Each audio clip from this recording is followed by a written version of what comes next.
Good morning students, आप कैसे हैं?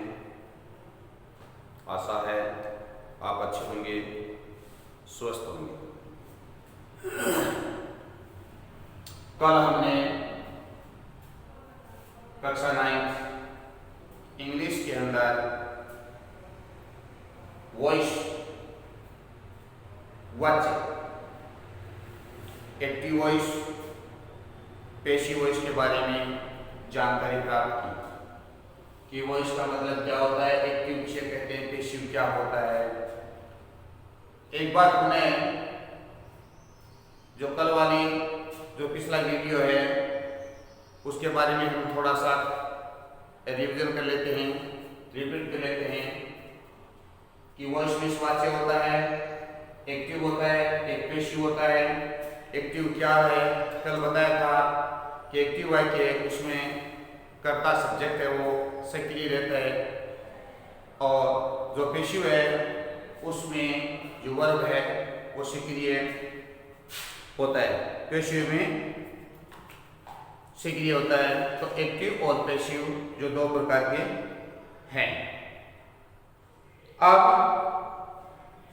उसके बारे आगे हमने इसके बारे में पढ़ा था कि एक्टिव टू पैसिव बनाने के कितने नियम हैं। एक्टिव का करता है यदि तो प्रोनाउन हो तो पैसिव में बाय लगा के करता को जब हम कर्म बनाते हैं 5वां नियम में तो क्या होता है, वो हमने एक सारणी बनाई थी। उसके बाद में एक ये भी सारणी बनाई थी कि एक्टिव के अंदर कौन सा टेंस है तो पैसिव वॉइस में वो कौन सा टेंस में चेंज होगा, और एक्टिव टू पैसिव है वो कितने टेंसों का बनता है कि टोटल 12 टेंस होते हैं, उनमें से 8 का एक्टिव टू पैसिव वॉइस बनता है, 4 का नहीं बनता है। प्रेजेंट का चौथा भाग प्रेजेंट परफेक्ट कंटीन्यूअस, पास्ट का चौथा पास्ट परफेक्ट कंटीन्यूअस, और फ्यूचर का चौथा फ्यूचर परफेक्ट कंटीन्यूअस टेंस, और एक होता है फ्यूचर कंटीन्यूअस। इन 4 का एक्टिव टू पैसिव नहीं बनता। शेष 8 बचे, उन 8 टेंसों की साइक्लिक मुख्य क्रिया क्या है, तो पैसिव वॉइस में उसकी साइक्लिक मुख्य क्रिया क्या होगी। इन सभी के बारे में कल हमने जानकारी प्राप्त की थी। फिर कितने प्रकार के एक्टिव टू पैसिव के पॉइंट होते हैं। साधारण होता है, प्रश्नवाचक यानी इंट्रोगेटिव होते हैं। इंट्रोगेटिव 2 प्रकार के होते हैं, हेल्पिंग वर्ब वाले और WH वाले। उसके बाद में गोइंग टू वाले वाक्य होते हैं, मॉडल्स के वाक्य होते हैं, और उसके बाद में डबल ऑब्जेक्ट वाले होते हैं। एक अनइम्पोर्टेंट सब्जेक्ट का पॉइंट होता है। तो इस प्रकार मैंने आपको कल है वो 6-7 पॉइंटों के बारे में बताया था कि एक्टिव पैसिव में यही होता है। अब आज हम इस वीडियो के माध्यम से जो एक्टिव पैसिव पढ़ने जा रहे हैं, मैं आपको जो पढ़ाने जा रहा हूं वो है साधारण वाक्य। क्या है? सिंपल वाक्य, जिसके अंदर कर्ता है वो कर्म बनेगा और टेंस के हिसाब से। अगर हम प्रत्येक टेंस को एक एक करके अगर हम पढ़ेंगे तो ये थोड़ा एक्टिव पैसिव पॉइंट है वो लंबा जाएगा। इनको हम थोड़ा शॉर्ट कर लेंगे। शॉर्ट कैसे करेंगे? प्रेजेंट कंटीन्यूअस और पास्ट कंटीन्यूअस से जिसकी साइक्लिक इज एम आर वाज होती है, इनको एक साथ पढ़ लेंगे। और प्रेजेंट परफेक्ट, पास्ट परफेक्ट और फ्यूचर परफेक्ट है, इनको एक साथ पढ़ लेंगे, क्योंकि इन तीनों का एक नियम है। उधर उन पास साइक्लिक होगा, जो कंटीन्यूअस टेंस है उसका एक नियम है। तो अब हम यहाँ पर पहले करते हैं प्रेजेंट इंडेफिनिट का जो सिंपल टेंस है, साधारण वाक्य है। तो सर्वप्रथम सिंपल अर्थात ले लेते हैं प्रेजेंट, प्रेजेंट और indefinite, present indefinite tense. Present indefinite tense है, उसके जो वाक्य हैं उसका हम एक्टिव टू पैसिव बदलेंगे। अब एक्टिव टू पैसिव बदलेंगे। एक्टिव का हमारे पास सूत्र क्या होगा? एक्टिव का सूत्र होगा सब्जेक्ट प्लस वर्ब में एस या ईएस या वर्ब की फर्स्ट फॉर्म प्लस ऑब्जेक्ट अन्य कोई शब्द हो। तो हमारा पैसिव का जो होगा उसका क्या सूत्र होगा? ऑब्जेक्ट, सर्वप्रथम क्या लेंगे? Object plus helping verb plus verb की थर्ड फॉर्म। चौथा नियम बाई का प्रयोग को कर्म को कर्ता बनाए साइक्लिया का प्रयोग किया मुख्य क्रिया की थर्ड फॉर्म बाई। चौथा नियम बाई का प्रयोग और पांचवा सब्जेक्ट को ऑब्जेक्ट यानी सब्जेक्ट। अब सेशन में कोई शब्द है वो आगे आ जाएंगे। ये था हमारा पेशिव का सूत्र, ये था हमारा एक्टिव वॉइस का सूत्र। एक्टिव के अंदर मैं बता देना चाहता हूँ वही वाक्य आएंगे जो हमने टेंस में हिंदी से अंग्रेजी में अनुवादित किए थे। अब यहाँ पर हम एक एक्टिव का वाक्य लेते हैं, थोड़ा गौर से समझना है आपको कि क्या है। एकदम सिंपल सा सादा सा मैं वाक्य लेता हूँ जिस प्रकार आराम writes a story।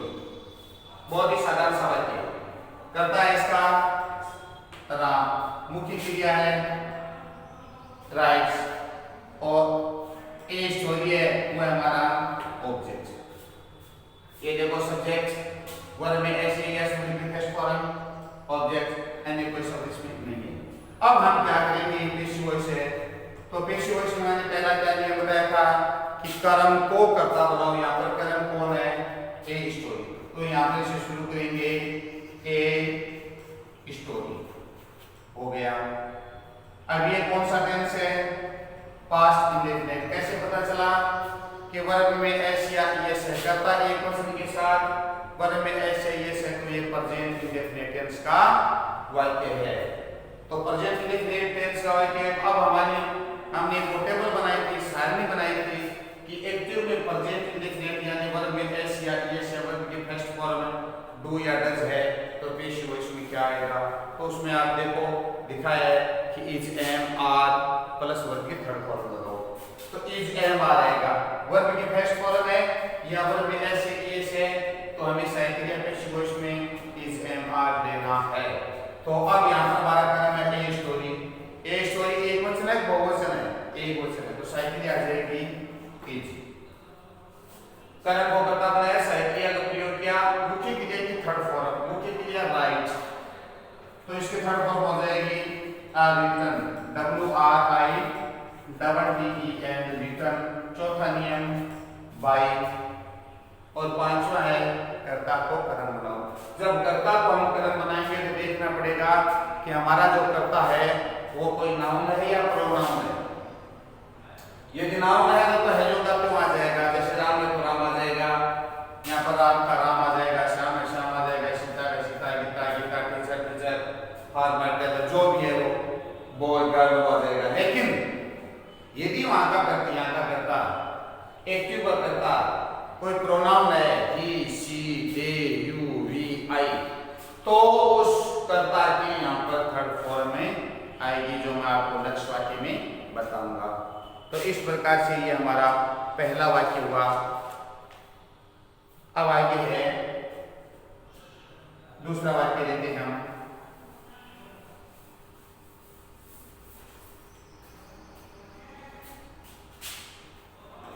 शी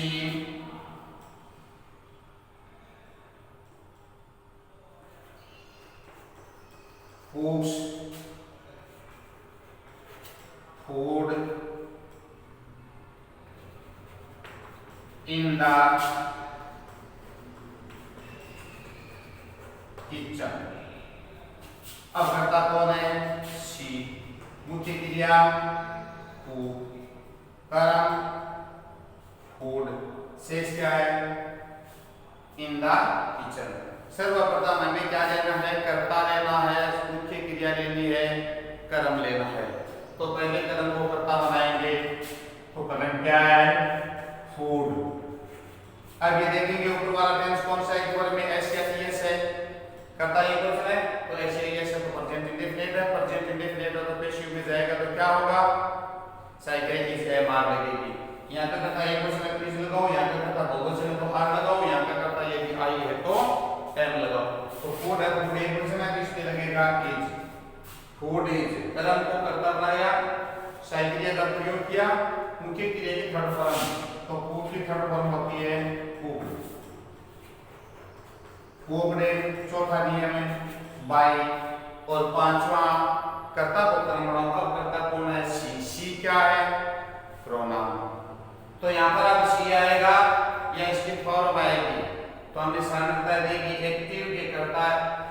क्या करता है, यदि प्रोनाउन की फर्स्ट फॉर्म है तो पेशिव वॉइस में जाएगा तो वो प्रोनाउन की थर्ड फॉर्म बन जाएगा।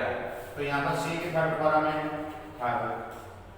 Food is cooked bye father, शेष क्या बचा, in the kitchen. Food is cooked bye her in the kitchen, ये हुआ हमारा दूसरा वाक्य। तो दो वाक्य हो गए। अब इसका हम अगर आगे और वाक्य बनाएं, मान लो बहुवचन का लेते हैं, तो यहाँ पर जैसे एक्टिव का वाक्य दिया, एक्टिव आई, उसके बाद में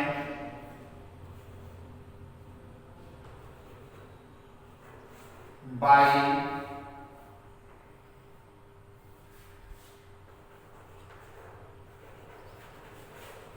mangoes from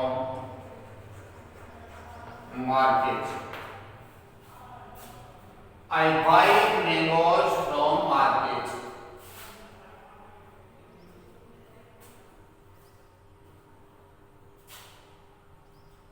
कर्ता साइकिल, ये मुख्य क्रिया कारण, और ये है एंड।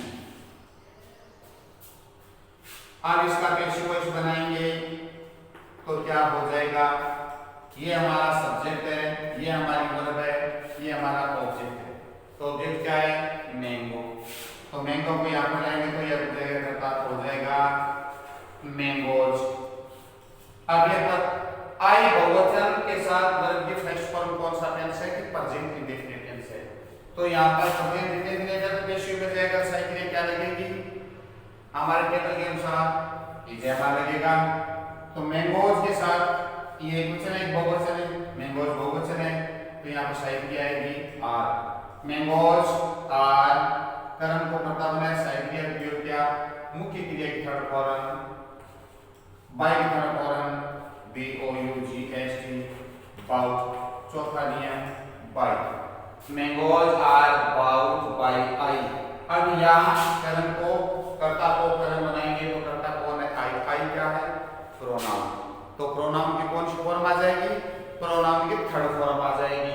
तो आई की थर्ड फॉर्म क्या होती है, आई माई मी। कर्म को कर्ता बनाया, ये कर्म था, इसको कर्ता बनाया, सही का प्रयोग किया, मुख्य क्रिया की थर्ड फॉर्म ली, चौथा नियम बाई का प्रयोग किया, और पांचवा नियम है कर्ता को कर्म बनाया। यदि कर्ता डाउन है तो है जो का क्यों आ जाएगा, और यदि हमारा कर्ता क्या है, कोई प्रोनाउन की फर्स्ट फॉर्म है तो वो यहाँ पर कर्म बनेगा, तो उसकी कौन सी फॉर्म आ जाएगी, तालिका के हमारे टेबल के अनुसार थर्ड फॉर्म आ जाएगी। शेष बचा फ्रॉम मार्केट, ये हमारा वाक्य हो गया। उसके बाद अगला और एक दो वाक्य बताता हूं आपको। यहां पर है एक्टिव होता है, जैसे यू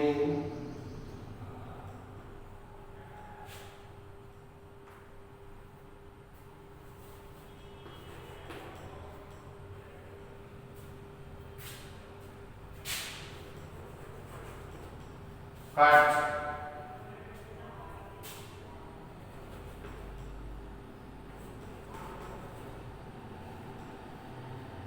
यू कट एप्पल्स,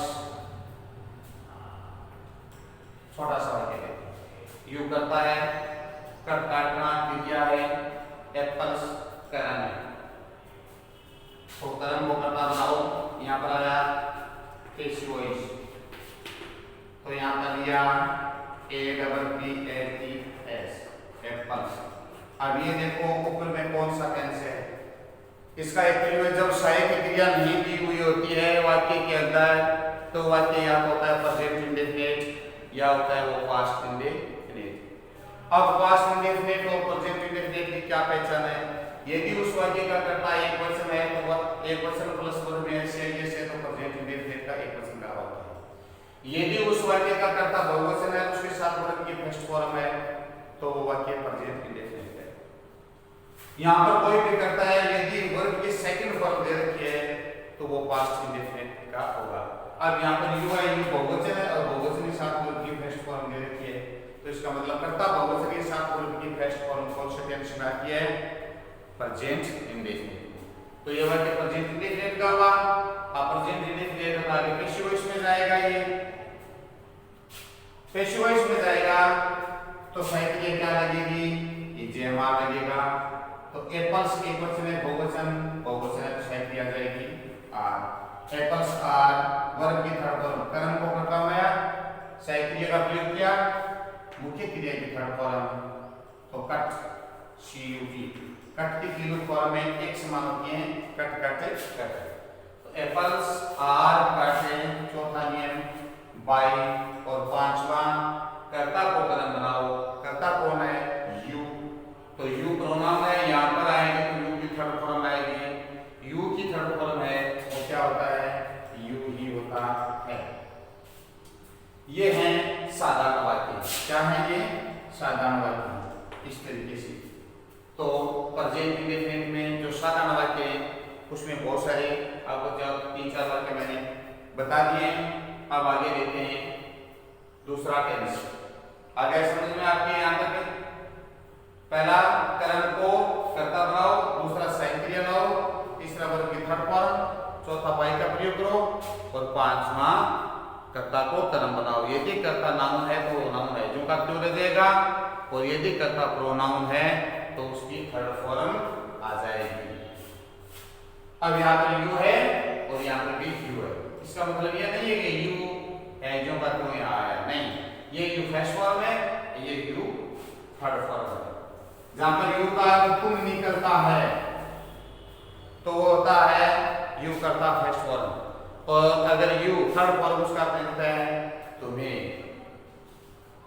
तो प्रेजेंट इंडेफिनिट के हैं वो 2-3 वाक्य आपके हो गए। अब आगे मैं बताता हूं आपको प्रेजेंट कंटीन्यूअस की बात।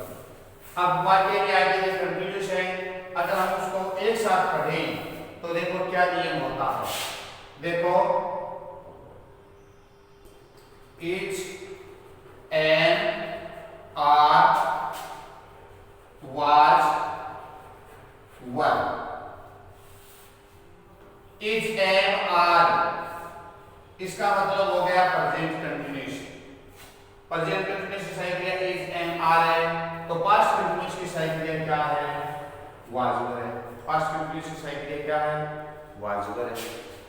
और दोनों में ही प्रेजेंट कंटीन्यूअस पास्ट कंटीन्यूअस में जो मुख्य क्रिया होती है उसमें कौन सी फॉर्म लगती है कि उसमें वर्ब में आईएनजी लगता है।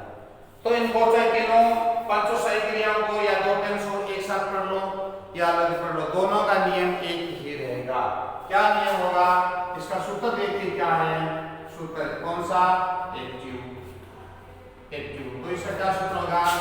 सर्वप्रथम होगा सब्जेक्ट, उसके बाद ही होगा हेल्पिंग वर्ब। हेल्पिंग वर्ब का मतलब is am are was verb ING object, ये होगा उसका पैसिव का सूत्र।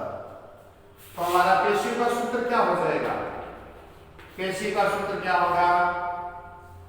कर्म को कर्ता बनाएंगे तो यहां पर आ जाएगा object plus is being are being am being was being verb being plus verb की थर्ड फॉर्म प्लस बाय और प्लस सब्जेक्ट। कहने का मतलब क्या है? कर्ता सही क्रिया is am are was verb में आईएनजी ऑब्जेक्ट। तो ये यदि उस वाक्य का कहता है एक वचन है तो इज होगा, बहुवचन है तो एम होगा, और आई है तो बहुवचन है तो आर होगा, आई है तो एम होगा।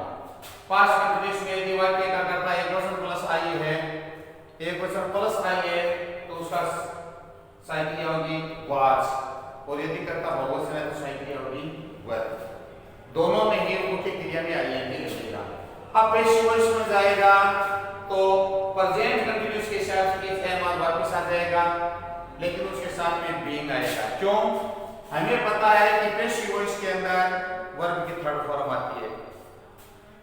थर्ड फॉर्म आती है जैसे R E A D I N G reading है, हमने इसके पैसिव वॉइस का वर्ब की थर्ड फॉर्म रीड ले लिया, शेष क्या बच गया हमारे पास? आईएनजी बच गया। क्या उस आईएनजी को ऐसे थोड़ी रहने देंगे? नहीं, ये क्या करेगा? ये आईएनजी है वो बी एक उपसहायक क्रिया होती है उसके साथ में जुड़ जाएगा, तो ये बन जाएगा B E I N G being. अब ये इज आ रहा है तो इज बीइंग, आर आ रहा है तो आर बीइंग, एम आ रहा है तो एम बीइंग, वाज आ रहा है तो वाज बीइंग, और वर आ रहा है तो वर बीइंग बन जाएगा। कैसे बनेगा? हम यहाँ पर वाक्य लेते हैं प्रेजेंट कंटिन्यूअस के लिए। जैसे एक्टिव का वाक्य है he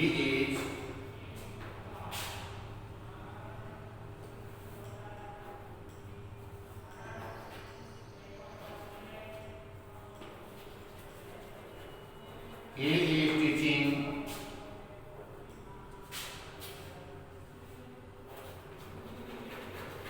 students। एक वाक्य है he is teaching students, करता कौन है इसका? ही। सहायक क्रिया हेल्पिंग वर्ब, मुख्य क्रिया टीचिंग, कर्म स्टूडेंट्स, ऑब्जेक्ट। लगाओ हमारा नियम। पहला नियम क्या है? कर्म को कर्ता बनाओ। कर्म कौन है? Passive voice. कौन है कर्म? स्टूडेंट्स। तो यहां पर हम क्या लिखेंगे? Students, students. अब मैंने बताया था जो ऊपर इज एम आ रहा है तो वापस इज एम आ आएगा, और वाज कर है तो वापस वाज कर आएगा, दो तरीके से आएगा। ही एक वचन था इसलिए इज आया है, ही एक वचन है इसलिए इज आया था। अब हमारा करता स्टूडेंट्स है, एक वचन है कि बहुवचन? सभी को पता है कि स्टूडेंट्स बहुवचन है, तो इज एम आर में बहुवचन के साथ क्या आता है? आर आता है। तो हमने ये दिखाया था कि जब इज बीइंग आर है तो आर बीइंग, एम है तो एम बीइंग, वाज है तो वाज बीइंग, वर है तो वर बीइंग, इसलिए यहां पर हम कर देंगे बी। तो ये हो गया स्टूडेंट्स आर बीइंग, अर्थात ये आईएनजी है और बी के साथ जुड़ गई। तो कर्म को करता मैं सहायक क्रिया उपयोग किया, मुख्य क्रिया की थर्ड फॉर्म। यहाँ टीज है तो टीज की third form T A you ji H T taught. चौथा नियम बाय, और पांचवा कर्ता को कर्म बनाओ। कर्ता कौन है? ही क्या है? प्रोनाउन को यहाँ पर आ जाएगी थर्ड फॉर्म, ही की थर्ड फॉर्म होगी him. He is teaching students, तो students are being taught by him। ये वॉइस का वाक्य। अब आपको इसे सीधे तरीके से अगर देखा जाए तो सीधे तरीके में आपको क्या दिखाना, क्या करना है? ध्यान ये देखना है कि यदि पेपर के अंदर, परीक्षा के अंदर या आपको कोई वाक्य पूछा जाए उसके अंदर सहायक क्रिया is am are was were है और मुख्य क्रिया में यदि आईएनजी है तो वापस वाजवर है तो वाजवर में से आएगा, इजेमार है तो इजेमार में से आएगा। और मुख्य क्रिया में जो आईएनजी है वो पेश वॉइस मुख्य क्रिया की थर्ड फॉर्म आएगी, तो वो आईएनजी है वो बी के साथ जुड़ जाएगा, तो हो जाएगा is being, are being, am being, was being और वर बीइंग। देखते हैं अन्य वाक्य।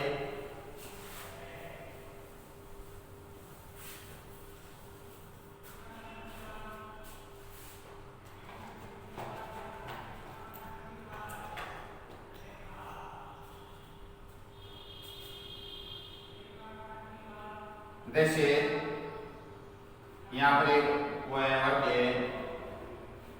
Boys are playing a match. Boys are playing a match. करता कौन है? बॉयज। मुख्य क्रिया एंड हेल्पिंग वर्ब आर। मुख्य क्रिया प्लेइंग, कर्म ए मैच। अब हमारा नियम है कि कर्ता कर्म को कर्ता बनाओ। कर्ता तो कर्म कौन है? ए मैच। तो यहां पर आ जाएगा ए मैच, हो गया। कर्म को कर्ता बनाए, साइक्लिया प्रयोग करो। यहां पर बॉय के साथ भी आर है, क्योंकि बॉय बहुवचन है इसलिए।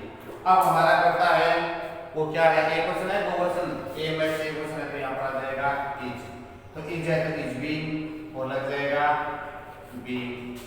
A match is being, verb की थर्ड फॉर्म परेड।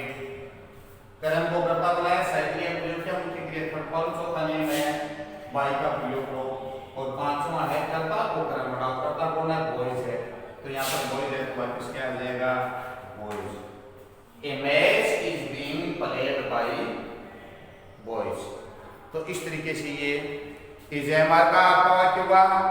और इजेमा और वाजवर आपको बताया था, इससे में एक दो वाक्य आपने वो वाज को बताता हूँ, थोड़ा सा ध्यान देना इस पर कि वाज के भी और इसमें क्या अंतर है। तो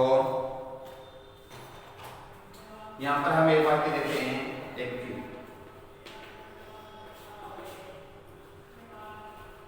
She was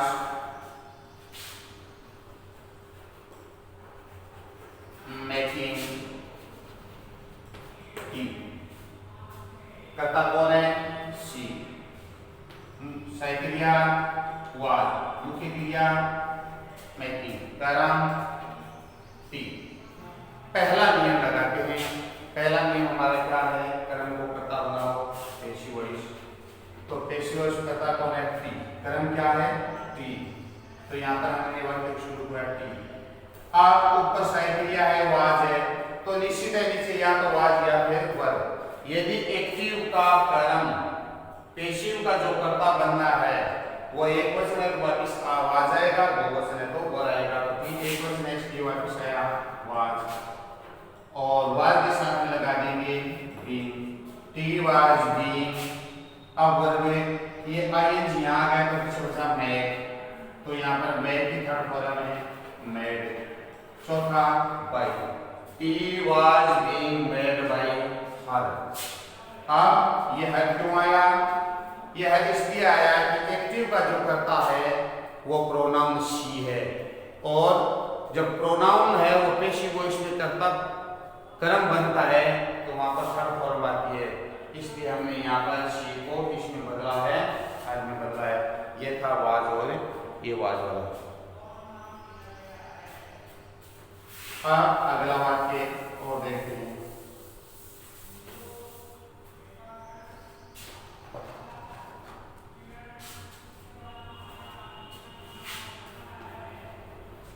देवर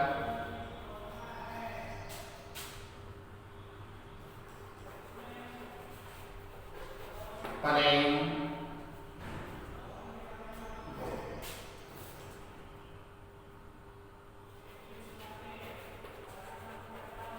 matches। अब दे कर्ता verb helping verb, playing verb, matches क्या है? ऑब्जेक्ट। कर्म को कर्ता बनाओ तो यहाँ पर क्या आएगा? MATCHES matches. दे बहुवचन है इसलिए वर आया था। अब नीचे हमारा एक्टिव का कर्म जो पेशी में क्या बना? कर्ता। वो एक वचन है बहुवचन कि एक वचन है या बहुवचन? तो मैचेस बहुवचन है तो बहुवचन के साथ में क्या आएगा? वर्ब। Matches verb. कर्म को कर्ता बनाया, साइक्लिया प्रयोग किया, मुख्य क्रिया थर्ड फॉर्म की थर्ड फॉर्म में वर्ब के साथ में बीइंग। ये देखो यहाँ पर आ रहा है ना बीइंग। वर्ब की थर्ड फॉर्म परेड। चौथा नियम बाई और पांचवा देखा दे। अब यहाँ पर एक दूसरी बात आती है कि दे है वो है इम्पोर्टेंट सब्जेक्ट, महत्वहीन करता है। महत्वहीन करता है मतलब दे का यहाँ पर देन करना वाई लगा के देन करते हैं तो भी हमारा वाक्य सही है। और अगर ये यहाँ पर वाई नहीं लगा के और दे का देन नहीं करते तो भी वाक्य सही है। यानी अगर यहाँ पर हम फुल स्टॉप लगा देते हैं वाक्य हो गया मैचेस वर बीइंग प्लेड, बस तो भी हमारा वाक्य सही है। लेकिन दो सब्जेक्ट, एक तो है दे और एक है ये अनइम्पोर्टेंट सब्जेक्ट भी हैं और इंपॉर्टेंट सब्जेक्ट दोनों में आते हैं।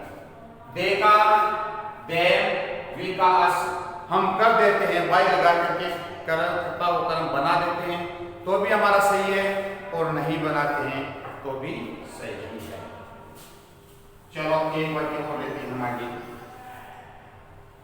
आगे के जो वाक्य में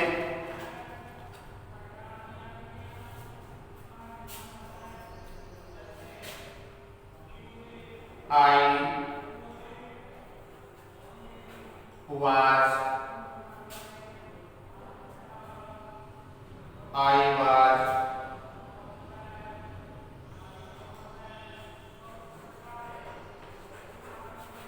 writing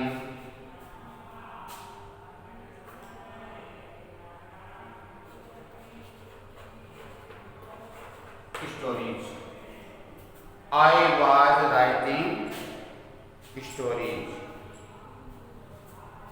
कर्ता I सही क्रिया, was मुख्य क्रिया, writing और कर्म stories। कर्म को कर्ता बनाओ, लिख लिया यहाँ पर स्टोरीज। ये हमारा सब्जेक्ट, ये हमारी हेल्पिंग वर्ब, ये वर्ब और ये ऑब्जेक्ट। पहला नियम कर्म को कर्ता बनाओ, कर्म का स्टोरीज यहाँ आ गया। अब देखो सही क्रिया का प्रयोग करो, यहाँ पर कर्ता एक आई एक वचन में इसलिए क्या आया वाज आया।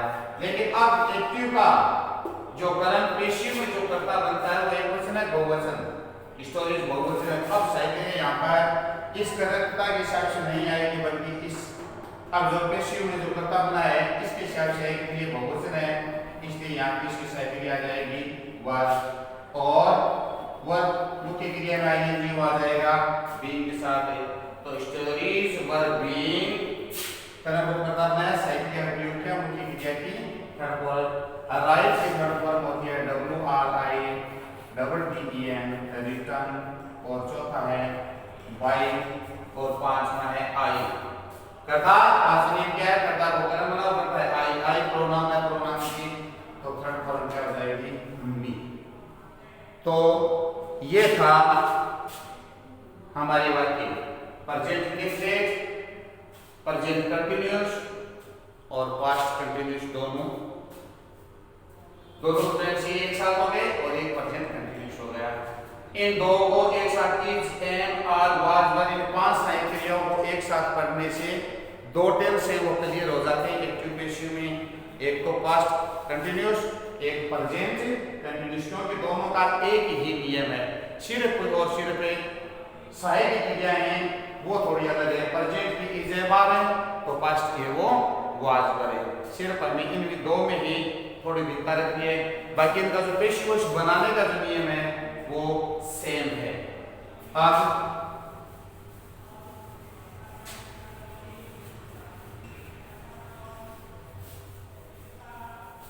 एक वाक्य और बता देता हूं।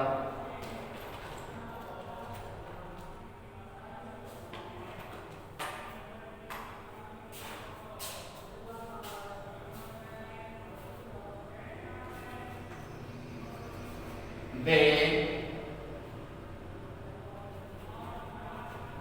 were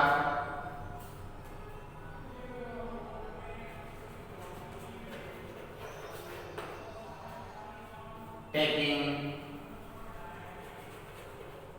tea. They were taking tea. अब ये देखो वाक्य कर्ता सहायक क्रिया वर्ब मुख्य क्रिया और पी ऑब्जेक्ट। अब इस कर्ता को कर्म बनाओ, कर्म को कर्ता बनाओ, कर्म कौन है टी। अब सहायक क्रिया वाज है, इसका मतलब नीचे वाज या वर आएगा। यदि आप इजेम आ रहा है तो निश्चित नीचे वापस इजेम है आ रही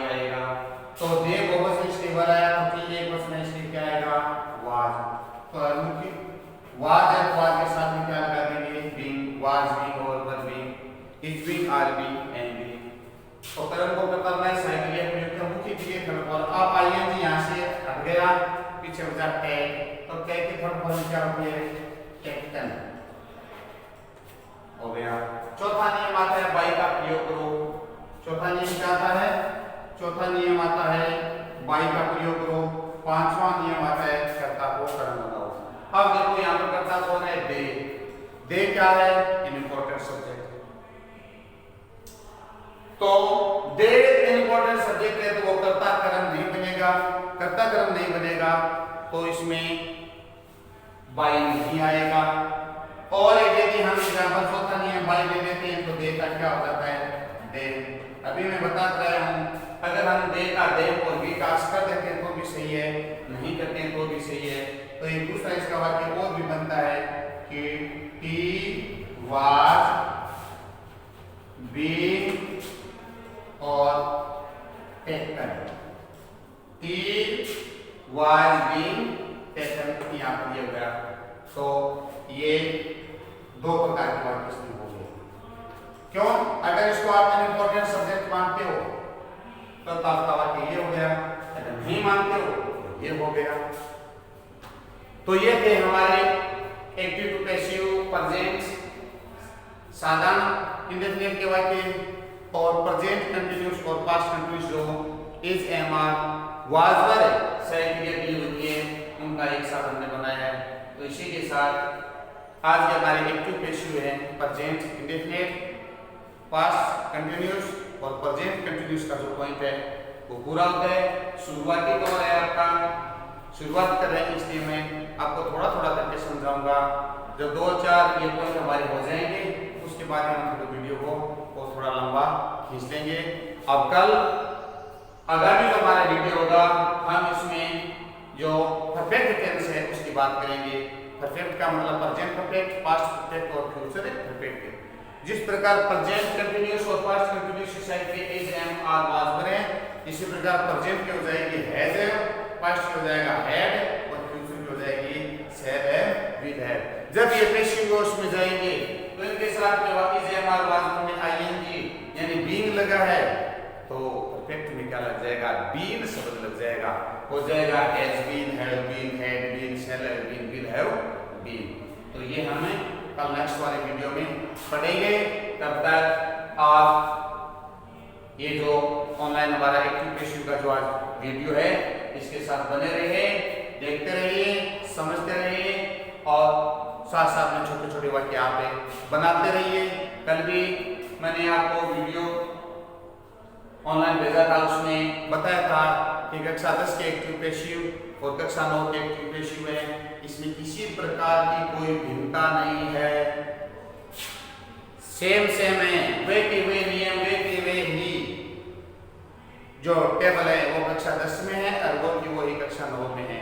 तो इसलिए मैं बार बार विद्यार्थियों से कहना चाहूंगा कि वो अच्छी तरीके से इनके जो कल मैंने जितनी भी चीजें बताई कि एक्टिव का मतलब क्या है, पैसिव का मतलब क्या है, वॉइस का मतलब क्या है, एक्टिव पैसिव कौन सी टेंस को बनता है, कौन सी का नहीं बनते हैं, प्रोनाउन होता है कंपाइजर वो कैसे बदलता है और कौन सा टेंस कौन से टेंस से साइकिल में बदलता है, वो जो बैकग्राउंड है वो अच्छी तरीके से इसका याद कर लें ताकि आगे किसी प्रकार की समस्या नहीं आए।